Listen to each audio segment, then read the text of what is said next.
Hello friends, welcome to home food Tamil. Friends, இன்றைக்கி ரொம்ப டேஸ்டியாக குயிக்காக ஒரு 10 நிமிஷம் செய்யக்கூடிய நல்லா டேஸ்டியான ஒரு சைடிஷ் ரெசிபி தாங்க செஞ்சு காமிக்க போகிறேன். ஃப்ரெண்ட்ஸ், வீடியோ ஸ்கிப் பண்ணாமல் பாருங்கள், அப்போ தான் நான் என்னென்ன பொருள்லாம் செய்யுதுன்னு தெரியும். ஃப்ரெண்ட்ஸ், இது வரைக்கும் நம்ம சேனலில் தொடர்ந்து சப்ஸ்கிரைப் பண்ண எல்லா ஃப்ரெண்ட்ஸ்க்கும் ரொம்ப தேங்க்ஸுங்க. இந்த சைடிஷ் ரெசிபி பார்த்திங்கன்னா இட்லி, தோசை, சப்பாத்தி, சாதம் எல்லாத்துக்குமே அட்டகாசமாக இருக்குங்க. வீட்டில் காளான், முட்டை இருந்தால் கண்டிப்பாக அந்த சைடிஷ் ரெசிபியை செஞ்சு சாப்பிட்டு பாருங்கள். வீட்டில் இருக்கவங்க எல்லாருமே பாராட்டுவாங்க. அந்தளவுக்கு நல்லா டேஸ்டியாக சூப்பராக இருக்குங்க. இப்போ இந்த சைடிஷ் ரெசிபி பண்ணுறதுக்கு நல்லா பழுத்த தக்காளி பழமாக ஒரு 4 தக்காளி பழம் எடுத்துக்கிறேங்க. அந்த தக்காளியில் நடுப்புற இருக்க அந்த காம்பு பகுதியை கட் பண்ணிவிட்டு இதுமாதிரி 2ஆக கட் பண்ணி மிக்ஸி ஜாரில் சேர்த்துக்கலாங்க. இப்போ ஒரு 6லேருந்து 7 பல்லு பூண்டு சேர்த்துக்கலாங்க. அதுக்கப்புறம் கொஞ்சமாக இஞ்சி சேர்த்துக்குங்க. நிறையா சேர்க்க வேணாம். சின்ன துண்டு அளவுக்கு இஞ்சி இதுமாரி நல்லா கட் பண்ணி சேர்த்துக்கலாங்க. இப்போ இந்த தக்காளி, பூண்டு, இஞ்சிலாம் சேர்த்துட்டு தண்ணி எதுவுமே சேர்க்காம அந்த தக்காளியில் இருக்க ஈரப்பதத்துலேயே நல்லா திக்கான பேஸ்ட்டாக அரைச்சி எடுத்துக்கலாங்க. இப்போ தக்காளி பேஸ்ட்டு இந்தளவுக்கு அரைச்சி எடுத்ததுக்கப்புறம் இன்றைக்கி ஒரு பாக்ஸ் அளவுக்கு காளான் எடுத்துகிட்டு ஒரு 2 தடவை நல்லா கழுவிட்டு இந்த மாதிரி சின்ன சின்ன பீஸாக கட் பண்ணி தண்ணியில் போட்டு வச்சுக்கலாங்க. இப்போ ஒரு பேனில் ஒரு 3 ஸ்பூன் அளவுக்கு எண்ணெய் சேர்த்துக்கலாங்க. எண்ணெய் நல்லா காஞ்சதும் பட்டை வகைகள் சேர்த்துக்கலாங்க. அந்த பிரியாணி இலை, அதுக்கப்புறம் பெருஞ்சீரகம், கிராம்பு, பட்டை சின்ன துண்டு அளவுக்கு சேர்த்துக்கலாங்க.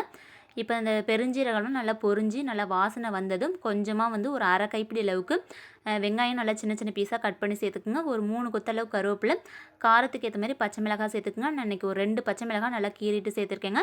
அதுக்கப்புறம் இந்த வெங்காயம் சீக்கிரமாக வதங்கிறதுக்காக கல்லுப்பு சேர்த்துக்கலாங்க. கொஞ்சமாக பெருங்காயத்தூள், ஒரு அரை ஸ்பூன் அளவுக்கு மஞ்சத்தூள் சேர்த்துட்டு இந்த வெங்காயத்தை நல்லா வதக்கி எடுத்துக்கலாங்க. இப்போ இந்த வெங்காயம் இந்தளவுக்கு நல்லா வதங்கி வந்ததும் நம்ம ஏற்கனவே தக்காளி பேஸ்ட்டை அரைச்சி வச்சோம் பாருங்கள், அந்த தக்காளி பேஸ்ட் சேர்த்துட்டு கொஞ்சமாக தண்ணி சேர்த்துக்கலாங்க. இப்போ அந்த காளான் வேகக்கூடிய அளவுக்கு தண்ணி சேர்த்துட்டு நம்ம சின்ன சின்ன பீஸாக கட் பண்ணி வச்சுருக்க அந்த காளான் எல்லாத்தையும் சேர்த்துக்கலாங்க.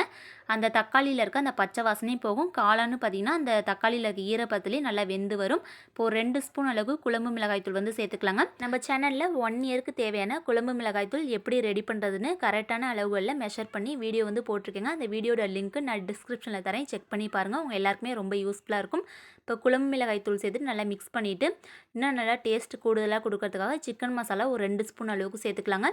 இந்த சைடிஷ் பார்த்திங்கன்னா நல்லா காரசாரமாக செஞ்சு சாப்பிடும்போது ஒரு 2 தோசை சாப்பிட்றவங்க கூட ஒரு 4 தோசை சாப்பிடுவாங்க. அந்தளவுக்கு நல்லா ஸ்பைஸியாக சாப்பிட்றதுக்கு சூப்பராக இருக்குங்க. இப்போ அந்த காளான் சீக்கிரமாக நல்லா வெந்து வரதுக்காக ஒரு மூடி போட்டு வச்சிட்டோம்னா காளான் நல்லா சீக்கிரமாக சாஃப்டாக வெந்து வந்துடும். அதுக்கப்புறம் அந்த தக்காளியில் இருக்க பச்சை வாசனையும் போயிருங்க.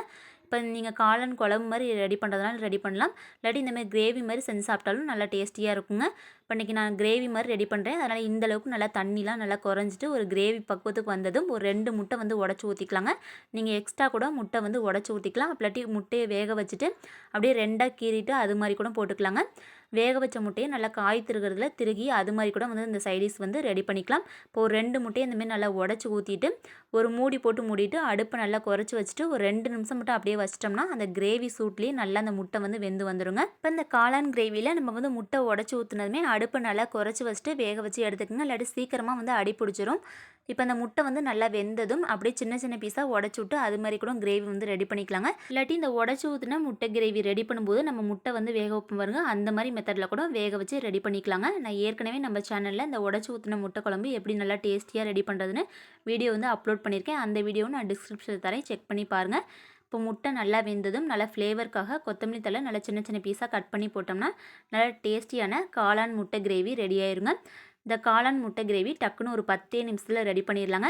இட்லி, தோசை, சப்பாத்தி, சாதம் எல்லாத்துக்குமே அட்டகாசமாக இருக்கும். ஃப்ரெண்ட்ஸ், இதே மெத்தடில் இந்த டேஸ்டியான காளான் முட்டை கிரேவி செஞ்சு சாப்பிட்டு பார்த்துட்டு எப்படின்னு கமெண்ட் பண்ணுங்கள். இந்த வீடியோ கண்டிப்பாக உங்கள் எல்லாருக்கும் ரொம்ப யூஸ்ஃபுல்லாக இருக்கும்னு நினைக்கிறேன். வீடியோ பிடிச்சிருந்தா நம்ம சேனலில் புதுசாக பார்க்குறவங்க சப்ஸ்கிரைப் பண்ணிக்கோங்க. உங்கள் ஃப்ரெண்ட்ஸ் எல்லாருக்கும் நிறைய பேர் ஷேர் பண்ணுங்கள், அவங்க எல்லாருக்குமே ரொம்ப யூஸ்ஃபுல்லாக இருக்கும். ஃப்ரெண்ட்ஸ், நம்ம சேனலில் நிறைய இட்லி ரெசிபி வீடியோ தாங்க அதிகமாக இருக்கும். அதில் முக்கால்வாசி பார்த்திங்கன்னா வெறும் ரேசன் அரிசியை மட்டுமே பயன்படுத்தி நல்லா சாஃப்டான ஸ்பாஞ்ச் இட்லிக்கு எப்படி இட்லி மாவு பர்ஃபெக்டாக ரெடி பண்ணுறதுன்னு கரெக்டான அளவுகளில் மெஷர் பண்ணி சொல்லியிருப்பேன். கண்டிப்பாக அந்த வீடியோ பிகினர்ஸ் எல்லாருக்குமே ரொம்ப யூஸ்ஃபுல்லாக இருக்கும். கண்டிப்பாக அந்த வீடியோ போய் ஸ்கிப் பண்ணாமல் பாருங்கள். Okay friends, thank you so much.